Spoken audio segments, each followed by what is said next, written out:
Assalamu alaikum qadırlуу көрөрмандар. Назарыңыздарда бийиктикке карай көрсөтүүсү. Бүгүнкү көрсөтүүбүздүн каарманы Бекен Назаралиев. Бекен Назаралиев бул ысым журналистика чөйрөсүнө 1991 жылы Кыргыз руху гезити менен кошо келгени окурман журтуна маалым. Ал жөн эле катардагы журналист болуп келген жок. Кыргыз журналистикасына жаңы дем берип, коллаж жанрын киргизип, өзү менен кошо зор жаңылык алып келди. Мында бир баса белгилей кетчү нерсе, андан бери доор алмашты. Хандын башын хан жеген, алда канча аламат күндөр өттү. Канча гезиттер жабылып, канча гезиттер ачылды. А бирок Бекен Назаралиев төгүлбөй да чайпалбай ошол эле калпынан өзгөргөн жок. Бийлик мунарасынын ар кайсы тепкичтеринде турганда Бекен Назаралиевти капарына албаган мамлекеттик жетекчилер анын Жаңы Ордо гезитинин редакциясын бийликтен түшкөндө өз чындыгын, арыз арманын, кетирген кемчилдиктерин айтуучу информбюрого айландырышты. Бекен Назаралиевтин торколу тою болуп аткан экен. Бекенди мен жаш кезинен бери, 30га чыга элек мезгилинен бери билем. Мына Бекендин өзүнүн почерки, өзүнүн жүзү, өзүнүн аты кыргыз элинин алдында, ошонун ичинде кыргыз маалымат каражаттарынын арасында мунуку башкалар менен салыштырбай турган өзгөчө орду бар, өзгөчө ролу бар. Бекендин дагы бир өзгөчөлүгү бийлик менен эч убакта жетеленип кеткен жок бийликке. Бирок ошо бийлик башында турган кишилер кийин бийликтен кеткенден кийин башка журналисттер алардан алыстап, аларга жакындаганга коркуп, аларды тескерисинче мурда жанында жүргөндөр кийин жамандап чыккандарга Бекен кошулган жок. Бекен дагы бир чоң өзгөчөлүгү ошол мурда иштеп кеткен кишилер менен жерине барып, башка республикаларда, башка мамлекеттерде турган жеринен барып жолугуп, алардан интервью алып, ошолордун башынан өткөргөн күндөрүндөгү жасаган иштерин жана аны менен бирге кетирген кемчилдиктерин элге Бекен аркылуу жетип жүрдү. Бул дагы Бекендин чоң журналистик, өзүнүн журналистикадагы тапкан бир жакшы бренди да. Эми мондай артка бир кылчайып караганда баягы балалык кезиң, жаштык кезиң өз алдыңа келет экен. Мен ошол жаштык кезим Акман айылында, анан Базар Борбор айылында өттү. Мен ошол баягы Бишкекке келген кезимди эстейм да. Анткени жалпы эле баягы ошол кезде советтик жаштардай окусак, билим алсак деген бир жакшы ниет менен келет элек. Ошол Фрунзе шаарына келгенде азыркы Россия кинотеатрынын артында биздин сүрөт окуу жай бар эле. Азыр ал имарат жок, мындай бош жер. Ошол жерге келип окууга тапшыргандан өтпөй калган кезим эсиме келет да. Ошол кезде совет жаштарынын бир намыстуу бир учуру болчу эле.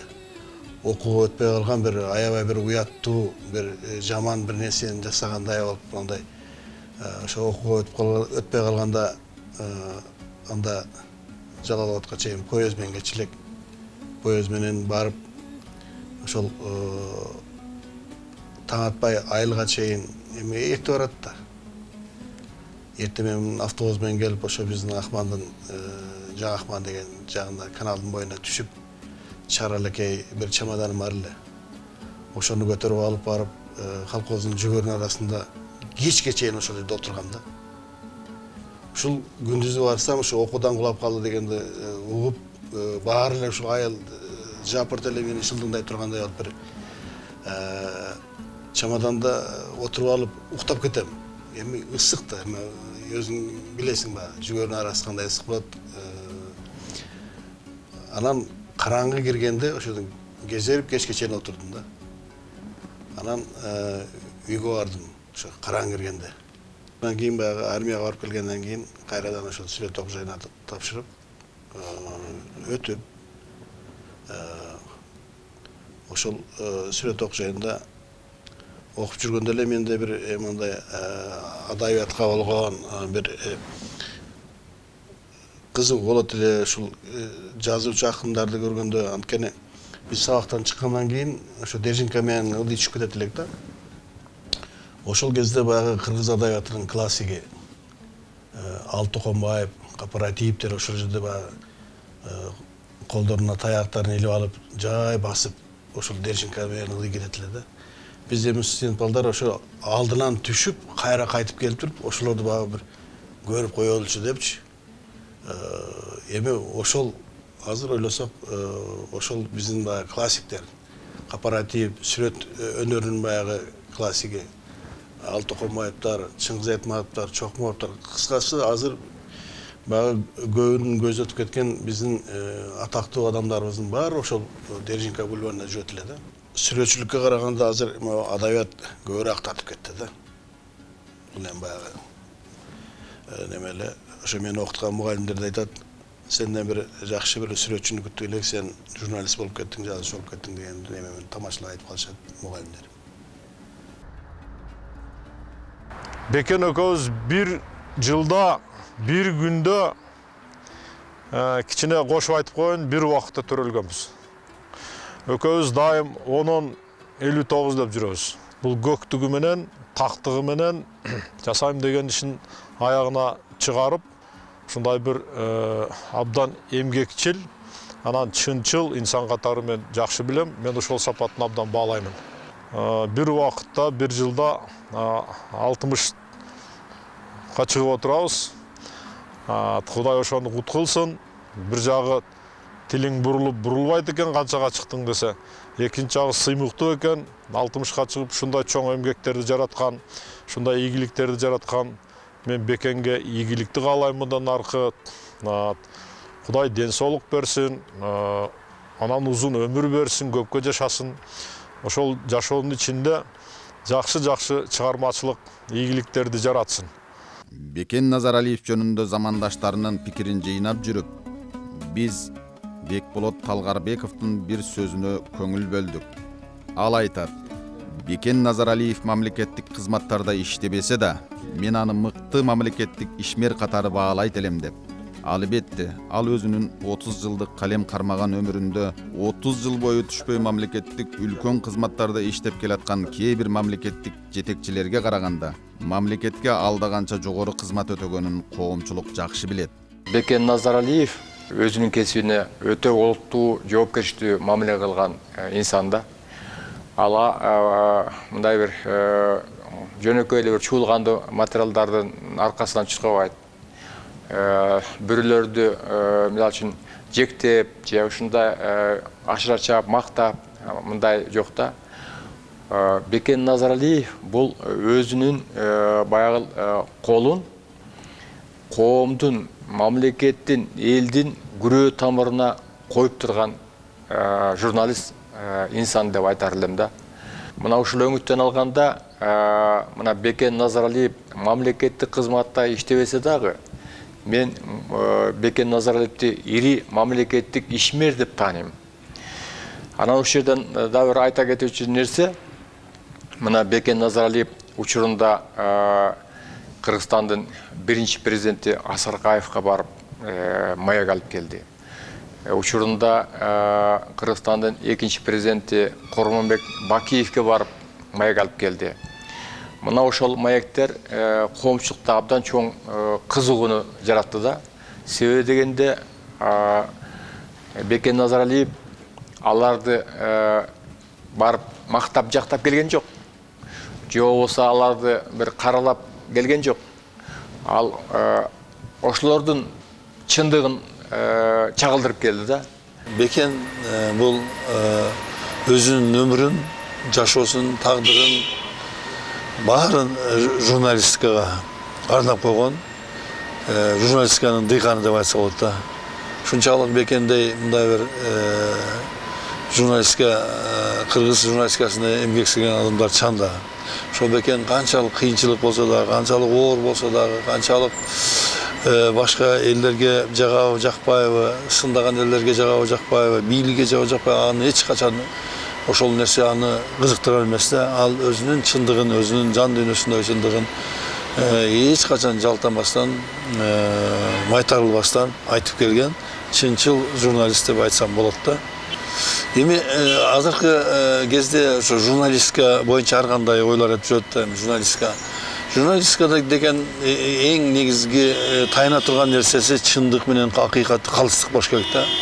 Мен айтарым, ошол сапат, ошол журналистикадагы өзөктүү сапат ошо Бекенде бар. Ал ушул принцибинен жазбай келатканы менен биздин журналисттик коомчулукта, кыргыз коомчулугунда чоң кадыр баркка ээ.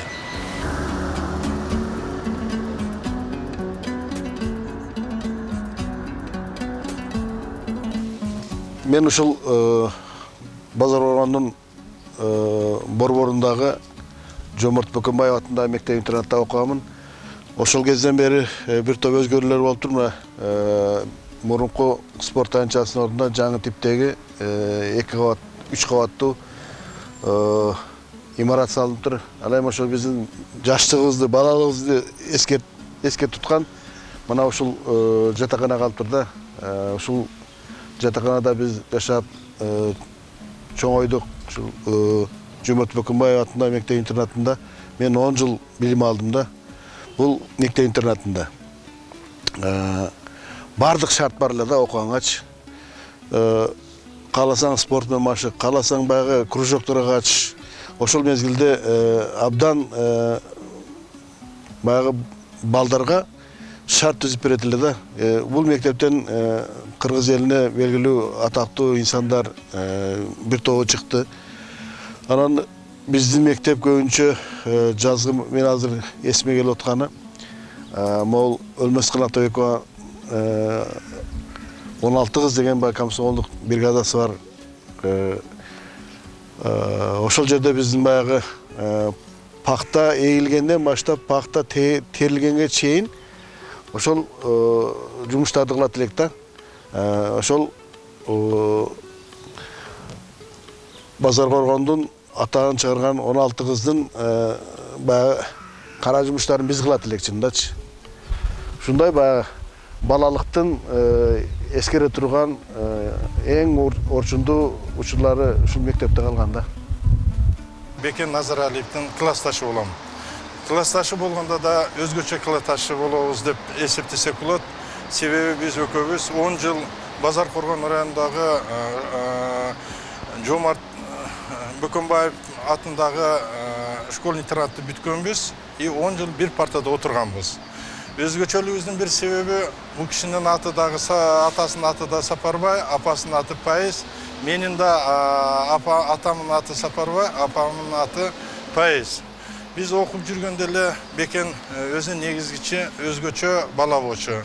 Бир мүнөздүү, дайыма көбүнчө бул гуманитардык жактарга жакын болчу, историяны көп окуйт эле. Анан мен кичинекейимде буну как сүрөтчү катары элестете алам да. Бул биздин илгери билесиздер, ар бир мектепте, класста истен газета болчу эле. Ошо истен газетаны оформить эткенде ушул Бекен гана оформить этет эле. Бекенде көп касиеттер бар. Адамгерчиликтүүлүк, классташтарга, туугандарга мекенчилдик касиеттер бар. Ошонун арасында мен Бекен досубузду, классташыбызды белгилейт элем. Мында эң негизгиси бул өтө сабырдуу адам. Сабырдуулугу, ар нерсеге тез жооп бербейт, ойлонот. Ошол жактары мен өтө баалайм. Анан ушу Бекен досума келечекте мындан да ийгилик каалагым келет. Чыгармачылык жактан, журналисттик жактан, үй бүлөлүк бакыт каалайм. Ушу ийгиликтүү боло берсин менин досум. Адабий чөйрөгө биринчи жолу киргенде көлөмдүү 2 китеби менен кирген Бекен Назаралиев сыяктуу жазуучу да тарыхта сейрек кездешсе керек.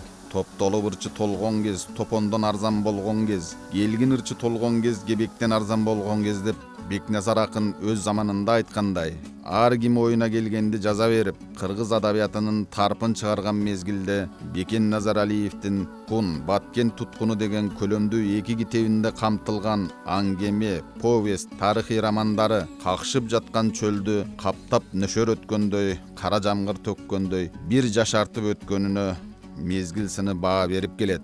Адабиятчы Кадыркул Даутов Төлөгөн Касымбековго баа бергендей, историзм принцибин мыкты өздөштүргөн, диалектикалык ой жүгүртүүгө жөндөмдүү, жаратылышынан нукура художник жазуучу катары мына ушул карама-каршылыктуу татаал эри шаркакты чогуусунан кармап, өнүгүштүү жалпы фон, жалпы картинасы менен кошо камтууга алып, агымдын жандуу туюнтмалары болгон тарыхый инсандар менен карапайым калк өкүлдөрүнүн ишкердик жана жеке пендечилик турмушун кеңири көркөм иликтөөгө жетишкен жазуучу Бекен Назаралиев деп айтууга бүгүн толук негиз бар.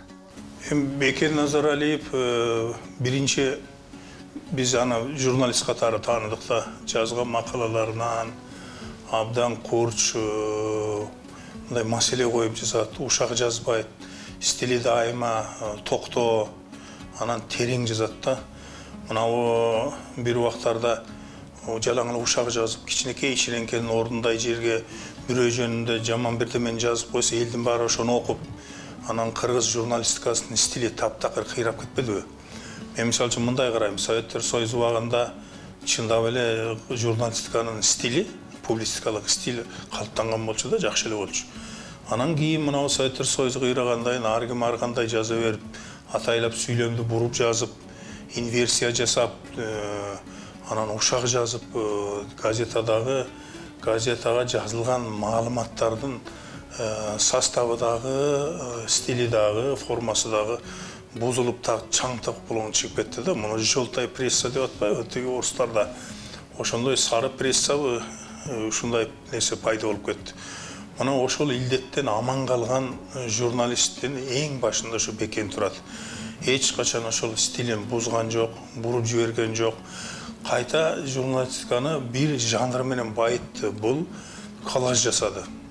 Мына ошо коллажды жасап, жалаң эле текст менен эмес, мындай көрө турган, көз менен көрүп туруп, ошол бир бет газеталык материалды окугандай эле убакыт кетирип, окуй турган, түшүнө турган, ойлоно турган материалдарды сунуу жагынан бул Бекен новатор болуп чыкты да.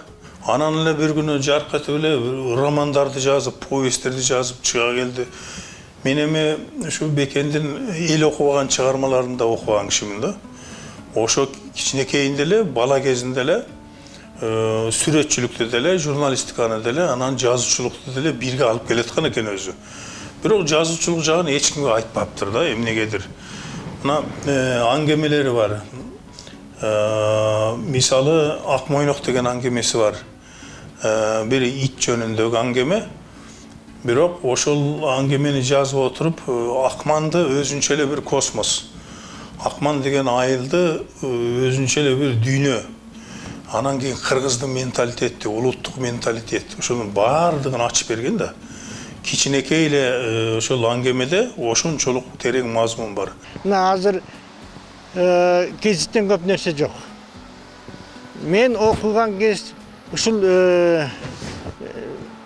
Назаралиевдин гезити, мен окуган кез Дело гезити. Мен башка гезиттерди окуйм. Чугуйрук гезиттер көп.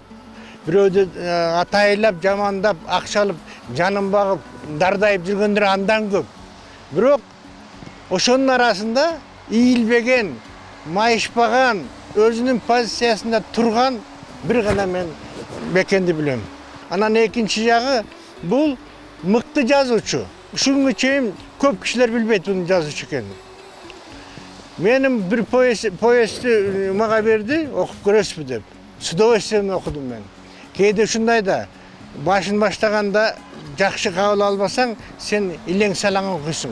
Мен ошол окудум, эртеси күнү алып келип берип, экөөбүз сүйлөштүк да. Мунун тили чебер экен. Жана журналистикадан кээде жылт-жылт билинип жүрбөйбү? Ал эми накта өзүнүн стихиясына киргенде, именно прозага киргенде башкача Бекен болуп калат экен. Мен аябай таң қалдым. Ошол повестті Алатауға апарып бергем. Мына чыгарабыз, ана чыгарабыз, кейін жоғалтып едік деп айтты деп жүреді өзі. Мына анан башқа дағы бір повесті бар. Адағы киносценарий сияқты ал. Более современный стильде жазылған. Ана мен таң қалшым, ой сен кішінекей бір кіші, бүштін оғын бір жігітсің. Анан сен шының барын батырып алғансың. Мен жай басам да деп қояды өзі.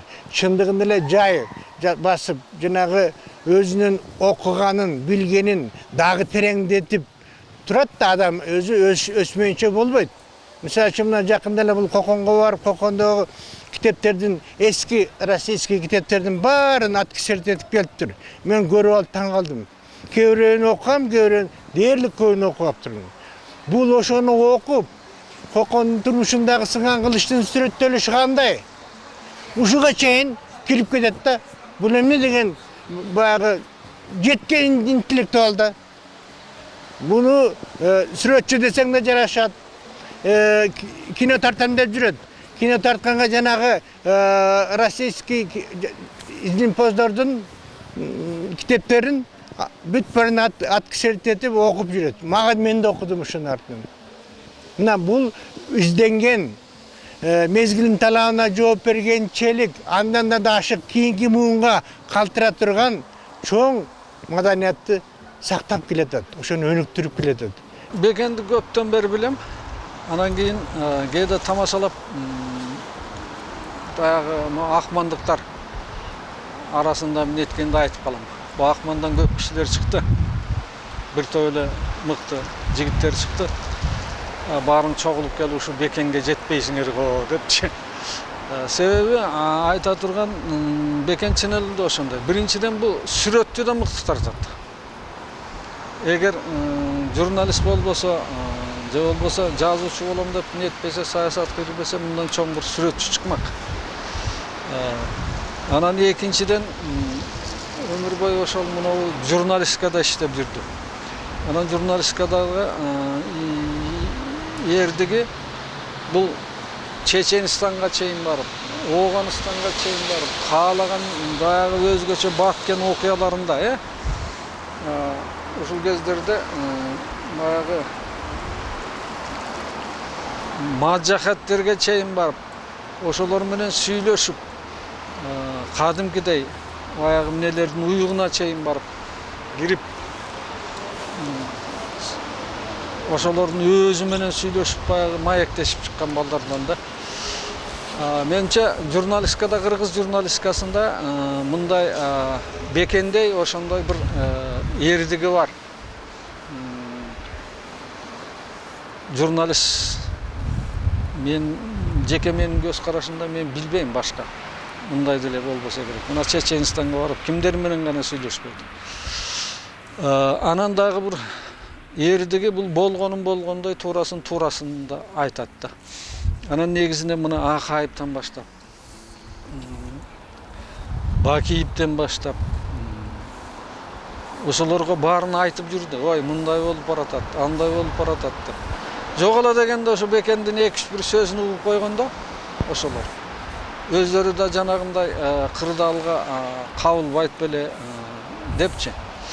Анан азыркы бийлик жөнүндө да ошо тартынбай айтып атат дегенин деп, мунун бир ошондой батылдыгы, баатырдыгы, туурачылдыгы бар да. Азыр айтып атпайбы, азыркы заманды жазуучулар жаза албай атат андай мындай деп. Мен айтат элем, мына Бекен ошол кечеги эле тарыхты, кечеги эле өзүбүздүн башыбыздан өткөргөн окуяны эң мыкты жазган. Анан адабиятта жанагы non fiction деп коет.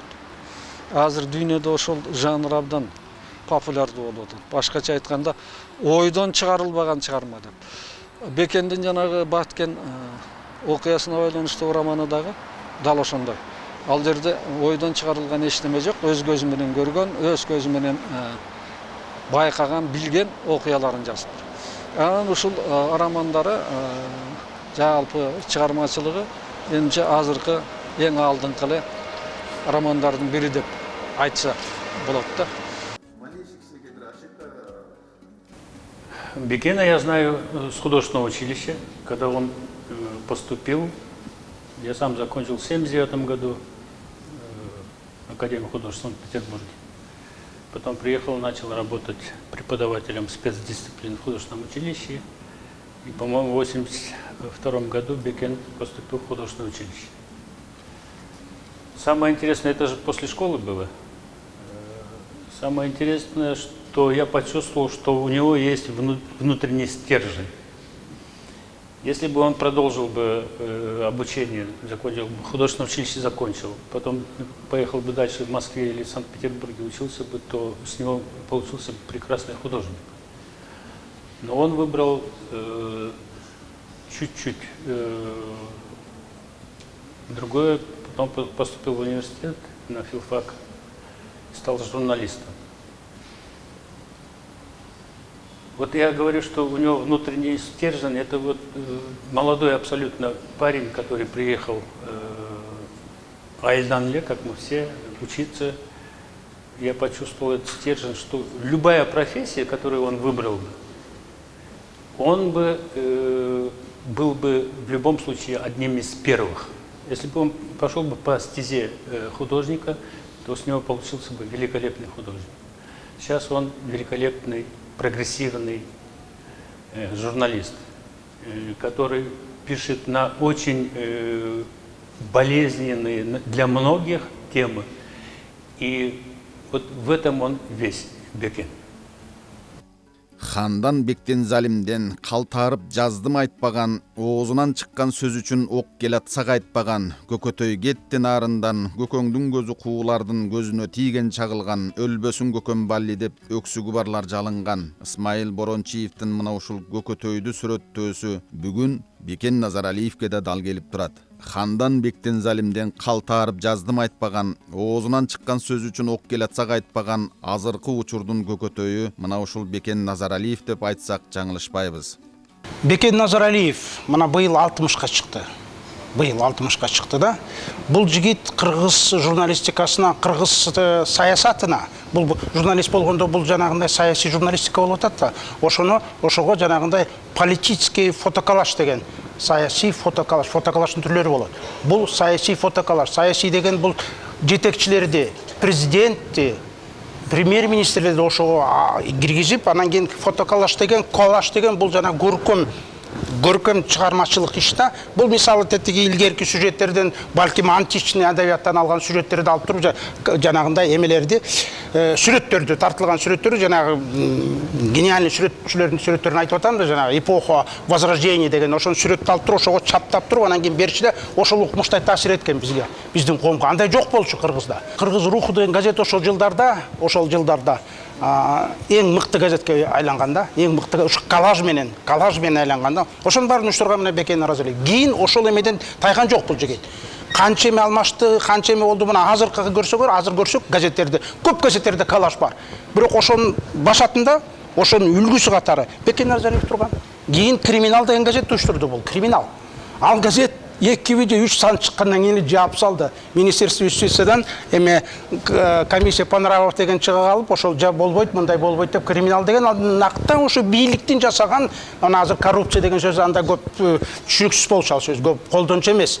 Ошол коррупция деген бийликтин высокий этаждагы коррупция, Акаев айтпады беле, 7-жашка чейин жетти, Кудайдан коркпойсуңарбы дегенде, мына ошону Кудайдан коркпой, ошону көрсөткөн Бекен Назаралиев болчу ошо газеттин. Анан кийин жаап салып атпайбы газет. Газет жабылган менен мунун оозу жабылган жок. Атамбаев бийликте турган учурда Алмаз капитан деген материал ушуга чыгып туруп шок болбодук беле, кандай эч ким жаза элек болчу, шок болгонбуз ошондо, коркпой ошондой материал жазганда. Башка газеттер андан деле диги анын тиги жанын деңгээлине жетпеген эмелер материал үчүн сотко берилип, жанагындай штраф төлөп болгон. Бул болсо ошондой эметкен материал чыгарган жигит эр деп айтсам болот. Мен 94-95 жылдары Чечняга барайын, жалгыз барбайын деп, жалгыз шайтан болот деп, журналисттерге бүт кайрылдым. Мен менен Чеченстанга барып келгиле, болгон ишти тартып келели, каргашал окуя болуп атат. Чечен-орус согушу болуп атат деп бүт журналисттерге кайрылдым. Бирөө жүрөгү даап барбай койду. Анан айлам кеткенде Бекен жолугуп калды. Бекенге эми айтып көрөйчү, барбайт го деп түгүлүп калдым да. Беке, журналисттерибиздин бар коркок болот экен. Барып келбейли, же сен да коркосуң десем, мен барам деди. Мен барам деди. Анан ошол заман бир айтты, эртеси кетип калдым. Сурооңузга айтайын, Бекен көкжал журналист. Көкжал журналист емес, көкжал адам. Эч кимден кандай мектен кайра тартпаган, өз позициядан чегинбеген, бир позицияда жүргөн, өзүнүн принцибин сатпаган, адамдарды кадырын аттабаган, өзүнүн көз карашы бар. Көкжал Чеченстанга мен менен барганда ок жаап турган учурларда көз жүрдүк. Бир дагы мен менен баргандан көбү качып кетишет. Жалгыз өзүм калдым. Бекен качкан жок, мен менен жүрдү. Ошол Баткенге дагы мен барганда, мен дагы жигиттик кылдым. Бекенди өлүмдөн алып калдым, өзү да билет. Атып салабыз дегенде, Бекен боевиктерге намаз оку деди. Мен намаз окуйм деп, боевиктерге чөгөлөбөй койду. Анда атып салабыз деген сыяктуу анан ортого арачылап мен аттырбай алып калдым. Бул деген чоң жүрөк керек. Бекен деген жүрөгү тоо, анан өтө интеллектуалдуу, көп окуган, өтө күчтүү инсан, журналист. Баягы илгертен ата бабадан калган бир сөз бар эмеспи? Миң кырдуу бир сырдуу деген. Мына ошол сөз Бекен Назаралиевке абдан туура келет да, себеп бул киши билген, бул киши аралашып, байланышып, же болбосо алар менен журналист катарында маек куруп, Кыргызстандын бир залкар инсандары аябай көп. Ошонун ичинде бир нерсени байкасаңыз, бүгүнкү журналистикадан айырмаланып, Бекен Назаралиевдин ошол билгендерин мүмкүн адамдын жеке керт башына же болбосо коомчулукка туура эмес кабыл алынып калабы деген этияттануу сезимдери бар. Болбосо мына Жумабек Асанкулов деген генерал-лейтенант Кыргызстандагы кооптуу же болбосо сырдуу деген окуяларды аябай көп билген киши. Бүтүндөй ички жан дүйнөсүнөн берилип, интервью берген киши ошол Бекен Назаралиевке берген. Аябай чоң ишеним менен берген. Мүмкүн бүгүнкү күндөгү же болбосо көзү өтүп кеткен кишилер жөнүндө аябагандай көп маалыматтарды берген киши ал. Аны билесиз, Советтер Союзундагы кадыр баркка сыйга ээ болгон генерал лейтенант мырза Кыргызстандын кыргыз туңгуч чекистеринен деп койсок да болот. Мына ошол кишинин берген интервьюсунун кайсы бир деңгээлде бөлүктөрүн ушул мезгилге чейин Бекен Назаралиевдин жарыкка чыгарбай келаткандыгы аябай бийик адамгерчилиги. Өтө жогору. Бүгүн эми журналистпиз деп эле жана камера көтөргөндүн баары режиссер болуп, оператор болуп, анан калем кармаганын баары эле журналистпиз деп атпайбы? Жок. Бекен Назаралиев бул журналистикадагы аябагандай өзүнүн чоң орду бар киши катарында. Анан бул жаңы кыргыз журналистикасындагы биринчи жол салган пионер деп айтам. Бул кайсы багытта? Коллаж багытында. Бекен Назаралиев өзү негизинен Сүймөнкул Чокморов актер болбой туруп, актерлуктун туу чокусуна чыкпадыбы? Өзү сүрөтчү болуп туруп, мына 5 жолу Союз мезгилинде эл аралык кино фестивалда биринчи эркектердин ролун мыкты аткаргандыгы боюнча биринчи орунду 5 жыл катары менен кабыл алган. Же болбосо бул Олимпиада чемпиону деп койсок болот да, Сүймөнкул Чокморов. Ошол сыяктуу Бекен Назаралиев дагы өзү журналист болбой туруп, бул киши дагы өзү сүрөтчү. Сүймөнкул Чокморов сыяктуу. Журналистика багытында. Мына соңку кездерде кино тармагына аралашып жүрөт, сценарий жазып жүрөт, тарыхты изилдеп жүрөт. Менин угушум боюнча бул киши баягы Төлөгөн Касымбековдун сынган кылычынан кийинки бир тарыхый чыгарма жаратканга аябай каттуу аракеттерди жасап жүрөт. Муну кино багытына түшүргүсү келип жүрөт. Менимче баягы кыргыз жылдыздары баары бир убакта чыгышпадыбы? Төлөмүш Океев, Болот Шамшиев, Сүймөнкул Чокморов, Татоо Турсунбаева, Болот Шамшиев, мына ошолор чыкканда мамлекет аябай каттуу колдоо көрсөткөн да аларга. Эгерде бүгүнкү күндө Бекен Назаралиевке мамлекет тарабынан кандайдыр бир колдоо көрсөтүлгөн болсо, мына ошол чыккан азаматтардай болуп чыгат эле. Мына Болот Миңжилкыев, бүгүн да ошондой азаматтарыбыз барбы? Бар. Мисалы, ошол Бекен Назаралиев сыяктуу жазуучу, же болбосо тарых изилдеген мыкты инсандар, Султан Раевке окшогон драматургдар, Керим Тураповго окшогон ырчылар бар. Бирок мамлекет тарабынан кандайдыр бир мындай бир колдоо жок да. Курманбек Бакиев жөнүндө ушул 2007-жыл болуш керек. Ушундай кейипке калып калышыны кулак кагыш кылып айтканда. Аскар Акаевди дагы, Курманбек Бакиевди дагы кеткенден кийин артынан барып чындык үчүн мүмкүн кечеки күнүңүздөргө бир кайрылып бир өкүнүчүңүздөр же бир кубанычыңыздар, же бир өтө тапкан табышыңарды, же бир чоң жоготууңарды. Кандай дейсиңер, бүгүнкү бийиктиктен деген сыяктуу барып артынан кабар алып сүйлөшүп келгендиги бул аябай чоң адамгерчилик. Болбосо Акаевди да, Бакиевди да аябай көкөлөтүп аткандардын бирөө да артынан басып, барып акыл айтып, же болбосо мындай бир көңүл айтып койгон жерлери жок. Кыргыздын туужугар намыстык колдон чыгарбай турган азаматтардын катарында ушу Бекен Назаралиевди токтоосуз түрдө, эч кандай ойлонуусуз түрдө ушул азаматты көргүм келет. Бул тагдыр деген кызыктуу нерсе болот экен. Акбар. Бул багы төөлүктүү дос, төөлүктүү душман болбойт дегендей, мурун мен багы журналистикада багы тажрыйбам жок эле да. Андагы көз караш менен азыркы көз карашым башка да. Мурун ушул багы бир кектеп эмес, мондай сындаган адамды ушул кызматынан кетирмейинче көгөрүп жата алмай атат бар эле да. А кийин мезгил өткөн сайын тажрыйба алып, такшалып неме алгандан кийин мен көз карашым башка болду да. Мисалы, мына менин колумда турат ушул багы Аскар Акаевдин менин 60 жылдыгыма жөнөткөн багы каты. Бул чынында оригиналдуу, мына окурмандарга деле баарына тааныш. Могу кол менен даалай адамдар багы сыйлык алышкан, неме алган, кызмат алган дегендей.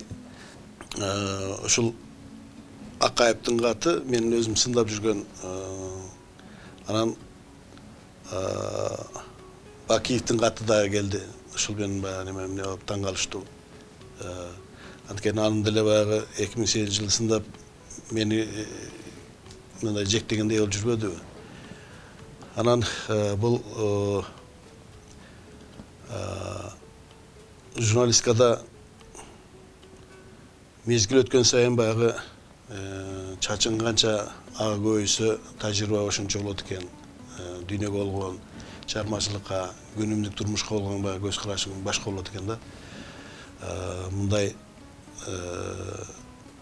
ошол бийлик башындагыларга деле мындай жанында жүргөндөрдүн көпчүлүгү баягы кошумачылыгы менен ошол адамдарды бир немеге айландырып алат экен да. Сын көтөрө албай калат экен да, убагындачы. Эч ким мени жетелебейт колумдан. Кетем сага кетемин деп оолугам. Көкүрөктө күчтүү болсо ишеничим, Арстан баба өзүңө да жоолугам. Бекен Назаралиев чыгармачылыгына шык берген Арстанбап Токоюнун кучагында. Көкүрөгүндөгү ишеничи жетелеп, Арстан бабасына жоолукканы келди.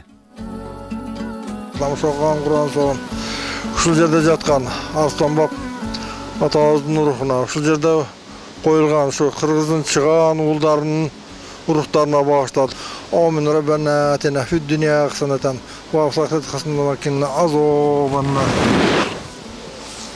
Эми биз баягы мындай касиеттүү ыйык жерде турабыз да, бул Арстанбап те илгертеден ыйык жер катары саналып келген. Биз эми баягы бала кезден ушул Арстанбапка жакыныраак айылда чоңойдук. Бош убакытта баягы балдар менен достор менен келчү элек. Анан ошол эле учурда бул мени өзүнө тарткан бир өзгөчө бир касиети бар да Арстанбап. Анткени мен сүрөт окуу жайым бүткөндө ушул Арстанбапка келип кыргыздын шишкини болом деген бир жакшы ойлорум бар эле. Анткени мен өзүм сүрөтчүлөр да бөлүнөт, жаратылышка жакыныраакмын да. Ушул баягы таткан сүрөттөрүм көбүнчө ушул Арстанбапты өзүм кыл калемдин күчү менен баягы дүйнөгө таанысам деген ойлорум бар эле. Бирок эми баягы турмуш, тагдыр сен каалагандай боло бербейт экен. Бирок дайыма келгенде ушул өзүмө бир жан дүйнөм азыктанып, ушул жаратылышы Арстанбаптын жаратылышы кооздугу дайыма мындай өзүнүн касиети менен тартып турат да. Бүгүнкүсүнө мондай боз туман каптап турган учурда келип калдык. Бирок ошонсо дагы бир аз неме болгондо аябай кооз болуп көрүнмөк. Бул ушул баягы Biz kişilik şapratmada turabız. Bul Aslanbapta eng adamlar chet ellik turistler de köp kelgen ýyk jay.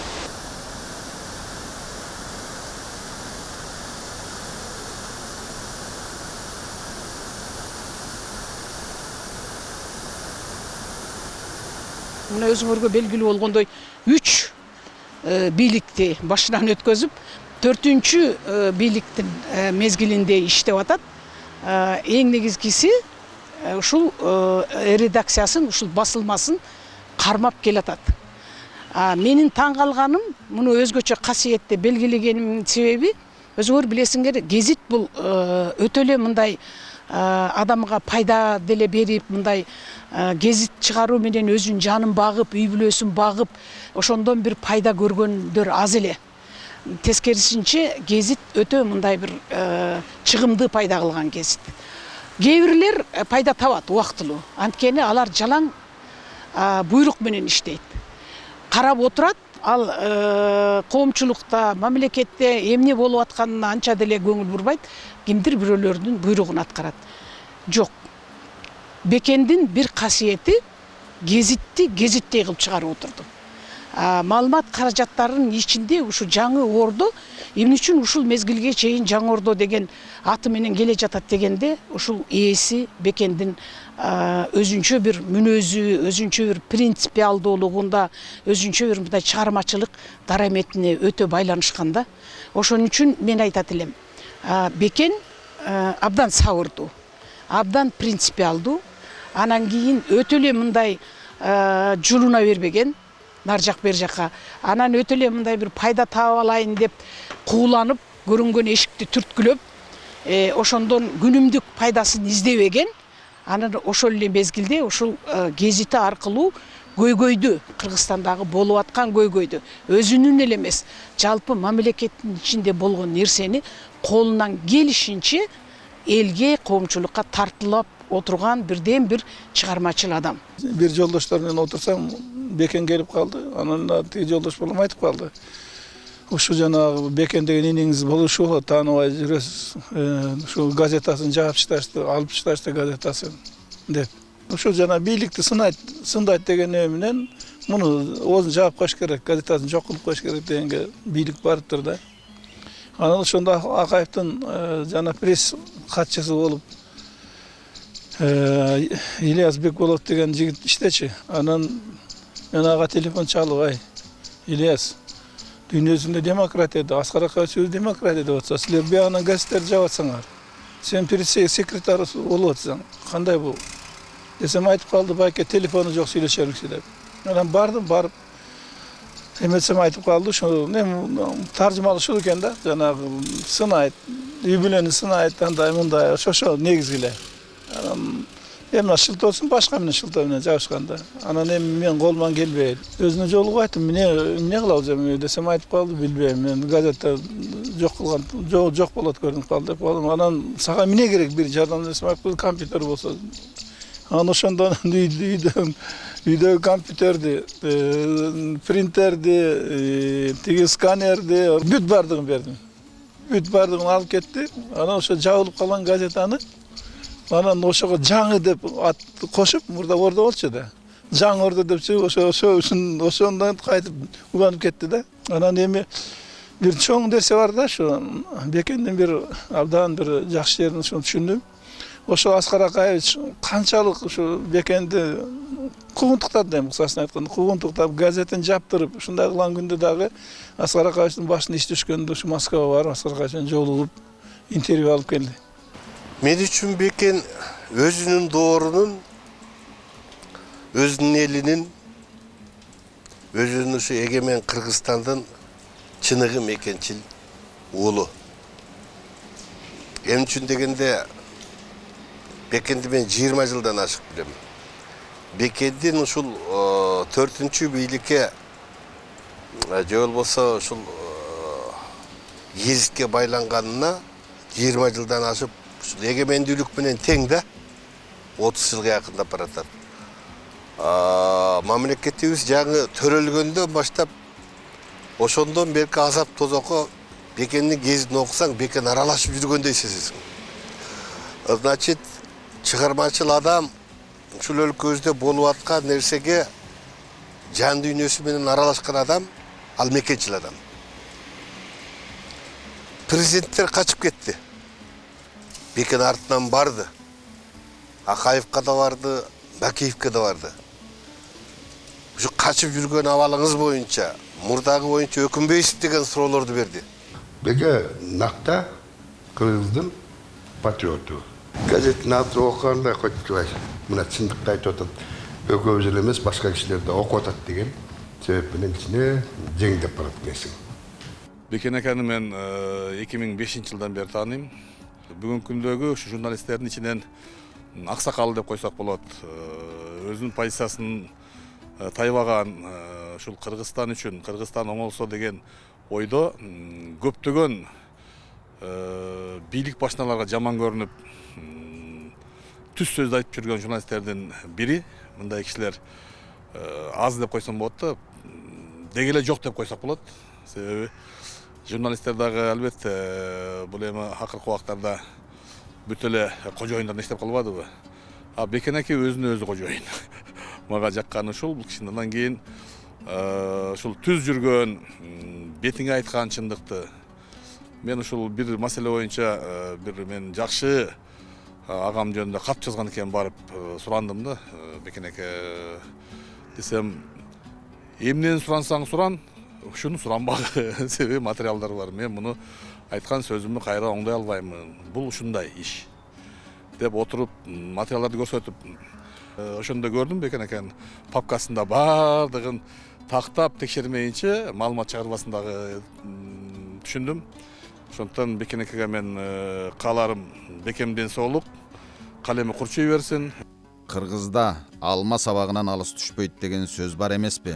1860 жылдары Кокон ордосунун караламан элге жасаган ар кандай кысымдарына чыдабай, хандын бийлигине каршы чыгып, кадимки Исхакты хан көтөрүп, оор таймашта анын оң колу болуп, караламан букараларга кызмат өтөгөн тарыхый инсан Шамырза Датка Бекен Назаралиевдин 5-чи атасы болуп калат. Бекен Назаралиев да өз жашоосунда эч качан элди эзген бийлик тарапта болгон жок.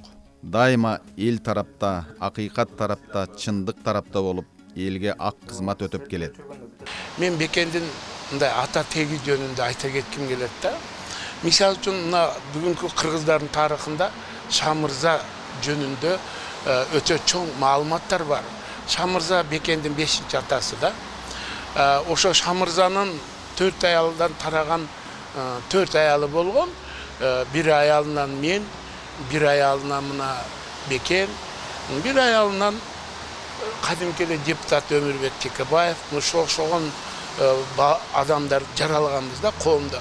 Ошол Шамырза Кокон хандыгында катчы болуп иштеген адам болгон, анын балдары да сабаттуу болгон. Мына ошол тарбия таасирдер, ошол мезгилде ошол адам Кокон хандыгынын ашыкча салыктарды салып элди кыйнаган саясаты менен катуу күрөшкөн киши болгон.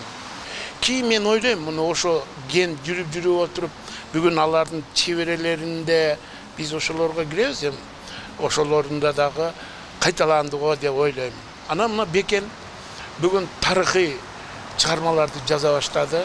Мына Кун деген чыгармасы, бул менин чоң атам Тилебай жөнүндө жазылды. Тилебайды Бекен Тилекмат деп коюптур бул жерде. Анан бул биздин эле Бекендин оң жагы, сол жагы туугандарынын окуясы жазылды да. Ал Кун деген чыгармада мына коммунисттердин кирип келип, ошол адамдардын коммунисттердин саясатына берилбей, совет бийлигине каршы күрөшкөн образы ачылган. Акам экөөбүз эми уда эле чоңойгонбуз. Анан акам бул Бекенбаев да интернатта окуганда. Ошол суббота күндөрү келет эле да бул. Ал жерде эми баягы жаш малда таза кийинип, таза келип, кийимин келип чечип койчу да. Столгочу чечип, бүктөп даяр кылып коет. Мен патрат эле келип, аны кийип алып туруп каччумун дайым алчу. Өрүккө чыга каччумун. Ушундай балалык күндөр өткөн да акам көзүнүн ортосунда. 6-чы күндү күтөт элем ошо көйнөк кийимлерин кийиш үчүнчү. Баягы эми алмалда кийим деген бири-бирибизден эме кылчу эмес да. Азыркыдай бири-бирибиздин кийимибизди кийип эме кылчубуз. Анан баягы таза кийип, таза эме алса бир кызык көрүнчү ал нерсечи. 1-2 жыл мурда экен айтып калды. Ака ушу китептерин чыкканда жакында даярдадым деп. Анан кийин мен айттым, типографиянын сыясы курга элек да мага саласың. Мен окуйм деп. Анан ушу китептерди ошондо типографиядан чыккан экен, таксиден эле мага жөнөтүп турду да. Анан келип эле анан кийин эми биринчи сын көзүнөн карайсың да, кандай жазылды экен деп. Карасам баягы ушундай өзүнө оп тартып кетти да бул китеп. Аялым экөөбүз ошо умурага жөнөп калдык. Анан мен Бекинге айттым. Ушу 2 китебиңди берчи, саякатчы китебиң. Мен ушуну баягы Кичи Ажыга кеттим. Алып барып ошол жакта кыдыртып келейин деп. Анан ошол Мединада пайгамбардын мечитинде, анан Маккада жанагы Харам мечитинде, ошол жерде өзү менен кошо алып жүрүп ошол жерде. Анан кийин алып келип бердим да. Бул китеп өзү ичинде саякатчы китеп, аябай кыдырдуу. Ажыга барып келген турбайбы? Кичи Ажыга барып келди да. Бир тууган болгону менен бар жагың окшош болбойт экен да. Бирөөбүз көп сүйлөйбүз. Бирөөбүз баягы бетке айтып неме болуп сүйлөйбүз. Анан бирөөбүз ойлонбой сүйлөйбүз. Бекендин болсо баягы сөздөрүн бир ойлонуп туруп, жет өлчөп туруп бир кесип сүйлөйт да. Анан кээде муну менен ошол баягы бир жерлерде отуруп калып, анан мен сүйлөп берип, Бекен сүйлөгөндө мен баягы өзүмдүн кетирип койгон кытарлыктарымды көрүп өзүмчө уялып калам. Аксакал мен болсом, анан кийин ушундай эме алып турсам деп. Мунун токтоолугу ушундай бир баягы жакшы жактары бар да. Анан адамдар менен мамилеси, дипломаттык немеси бар мунун шыгы.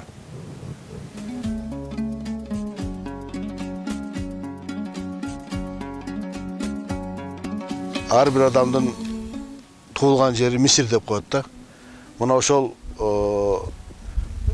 мен үчүн Мисир болгон Акман айылдын биздин баягы балалык кезибиз өткөн ушул жерлерде. Анткени эмне үчүн дегенде, мына ушул жерде биз мал бакчы элек, бала кезде күн аябай ысык болгондо келип, о каналга келип сууга түшчү элек. Мына көрүнүп турган талдар деле ошо биз бала кезде кичинекей бир тал чыбыктай болгон эме болчу. Мына ушулар калыптыр жаштык кездерден. Мына мен бир нерсени айта кетсем, тиги жерде Кара Жыгач деген болчу эле. Ал жөнүндө мен Кара Жыгач деген да бир аңгемем бар. Ушул жерде мал багып жүргөн балдардын баарыбыз ошол жерге барып, күндүн ысыгынан качып, ошол жерде баягы көлөкөлөп дегендей эс алчу элек. Ушундай алтын топурактуу биздин Акман жергесин ушундай бир адамды өзүбүздү баягы тартып турган бир күч кубаттуу ыйык жерде. Бекен менин атамдын бир туулган жээни болгон. Ошо кичинесинен ушу төрөлүп өсүп, ушу мектеп жашына келгенче ошол биз менен чогуу жашап, чогуу жүрүп чоңойгон жигит. Экинчиден бул жигит ошо кичинесинен эле өжөр, анан китепке, ушундай кагазга, сүрөт тартканга өтө мындай берилген жигит эле да. Кичинесинде де жолдо деле ошо жазып кетип аткан, анан сүрөтүн тартып аткан, ошондой жумуштар менен көп алек болчу эле. Кийин мен билгенден бул баягы апасы эртерээк кайтыш болуп кетти. Ошондон кийин бул интернат мектебине келип окуган. Ошо Бөкөнбаевка келип. Ошондон баштап бул көрсө мунун таланты бөлөк экен. Азыр ушул чакта биздин кыргыз элине ушундай келечектеги мурдагы болгон иштердин бардыгын билгендей жазуу жүзүндө баягы китеп чыгарып, чыгармаларды чыгарып, азыр ушу күндө өтө немеси өркүндөп аткан маал экен. Мен муну кичинесинен жакшы билем. Азыр мына жакында мен мунун акыркы китептеринин бири Кун деген китебин окуп чыктым. Ошондо бүт биздин бир эле Кыргызстан эмес, Акман элиндеги болгон иштерди, ошол кандай баягы совет өкмөт маалында андан кийин ошолор кандай баягы кыргыз элине таасир берген күндөрдү элестетип жазган да. Бөкөнбай мектеп интернатында окуп, ал жерден билим алып, Бишкекке жогорку окууга тапшырам деп барып сүрөтчүлүк окуу жайга тапшырып, Чуйков атындагы сүрөтчүлүктү бүтүп, өзү бул негизи тубаса таланттуу да сүрөткө. Кичинесинен сүрөт тартып жүргөн бала да. Сүрөтчүлүк өнөрү да бар. Андан кийин журналистиканы окуду. Журналистиканы окуп жүрүп, жакшы чыгармалар чыгарды. Гезиттен өтө курч материалдарды чыгарган менен бул таанымалда.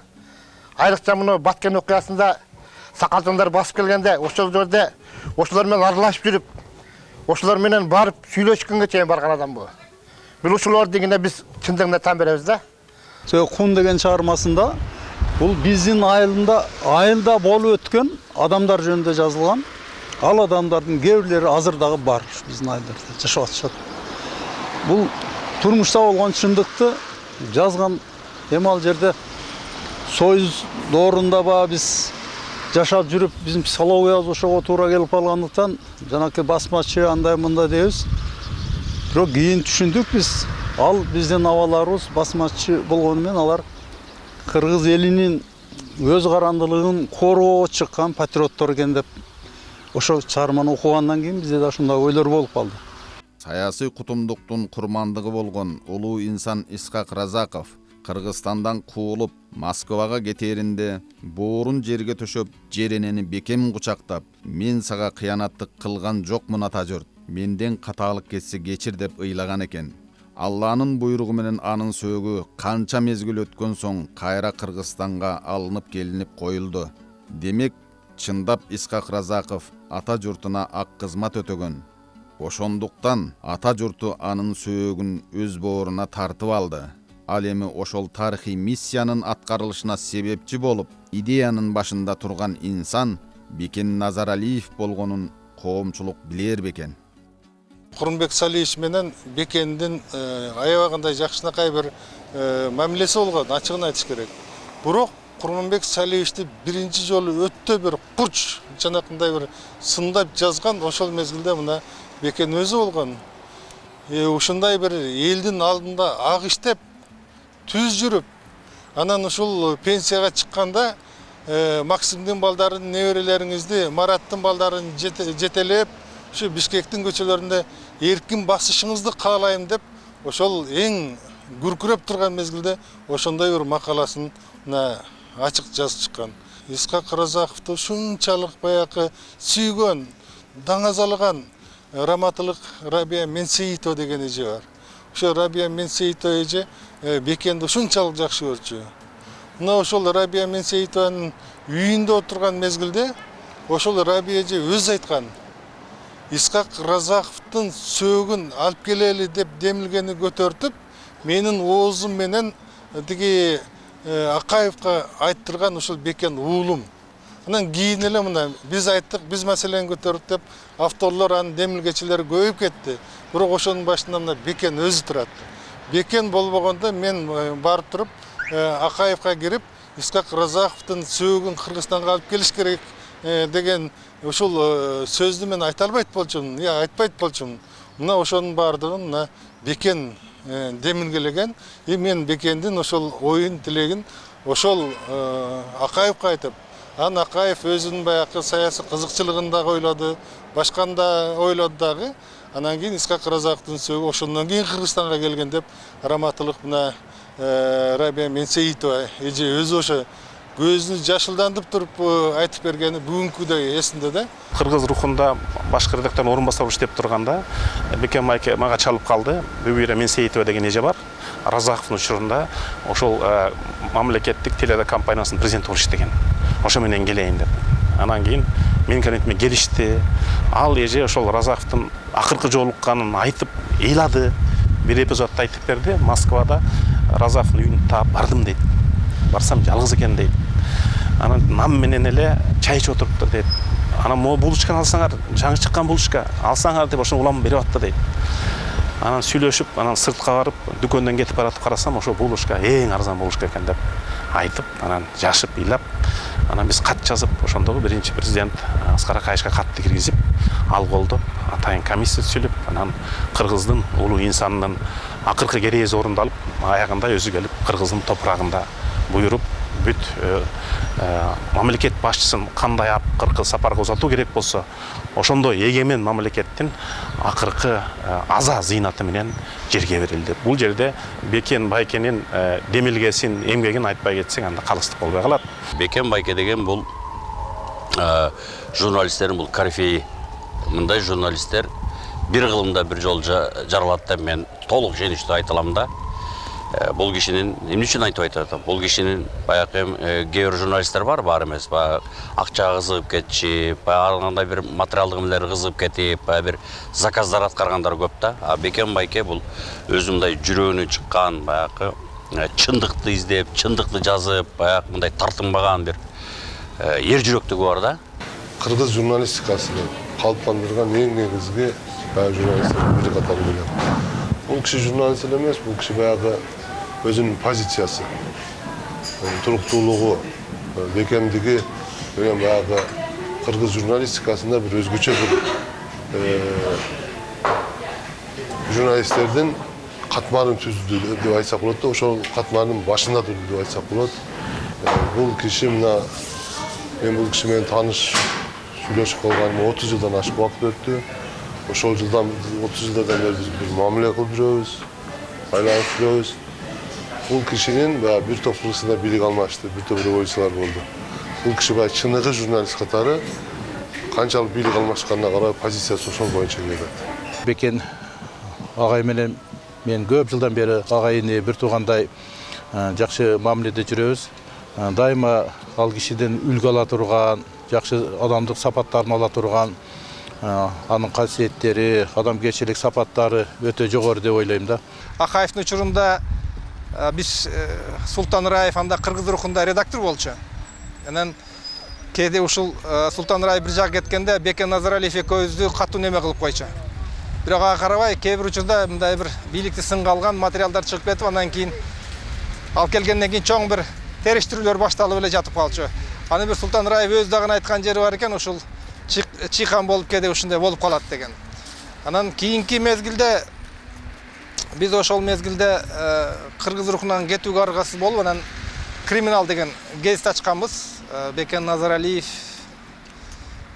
Саккы Садыков үчөөбүз биригип.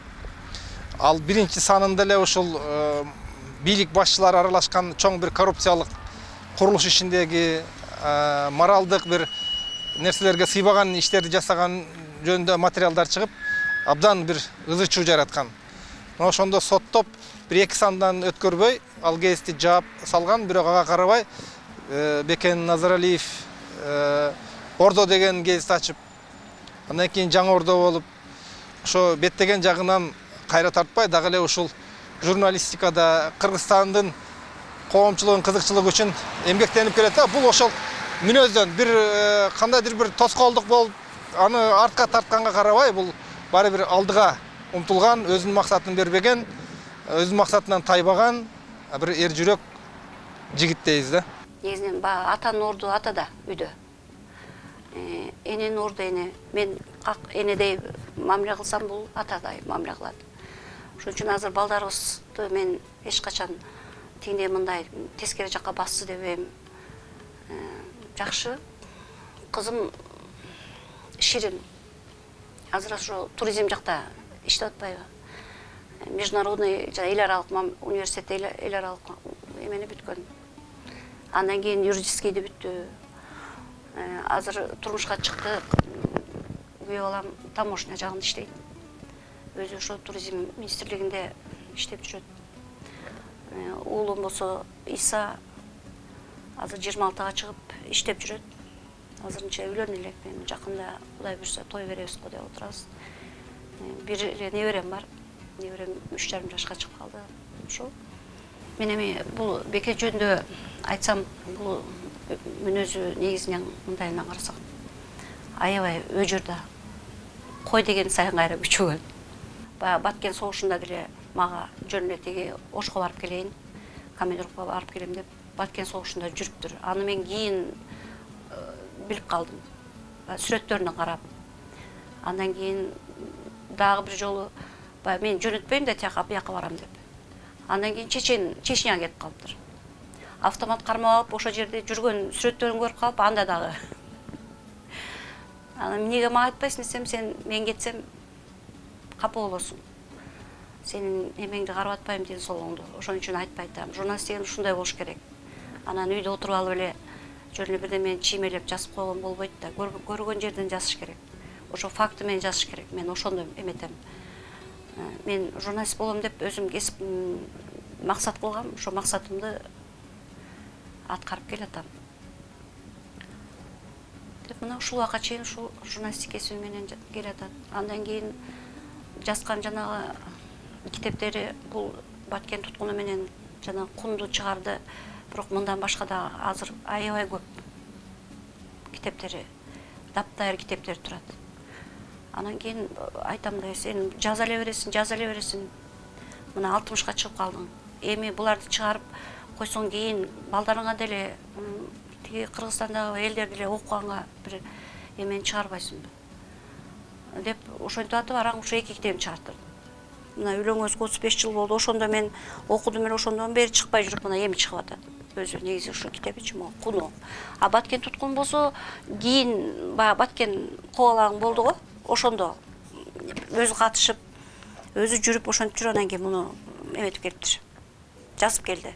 А бул жөндө мага эч нерсе айткан эмес па, унчукпай отуруп, бул өзү унчукпай, баардык ишти унчукпай кылат да. Эчтеке айтпайт. Анан кийин гана бир нерсе болгондо анан кийин ошо жазып берет. Ошо Куну ушунтпа. Андан кийин тиги жанагы Бешик деген киносу чыкты. Эми жанагы Алымбек датка боюнча тартсамбы деген өзүнүн эмеси бар да, анан мен да аны окуп чыктым, бирок абдан жакшы жазылган. Мен жашоонун бүртүгүмүн байкалбас, менден дүйнө кемибес да чайпалбас, мен өткөн соң жазыла эле кыргалат, бөлөк эч ким аны ошентип айта албас. Кыргыз элинин улуу акыны Жолон Мамытов айткандай, Бекен Назаралиевдин гезити аркылуу бийлик төбөлдөрүнө айтып келген чындыгын Бекен Назаралиевден бөлөк эч ким аны ошентип айта албас. Аарыбаңыз Бекен ага, 60 жаш курагыңыз кут болсун. Алдыда сиз аткарчу иштер арбын. Бахбурбек Аленов, Инсан Бакиров, Нью ТВ.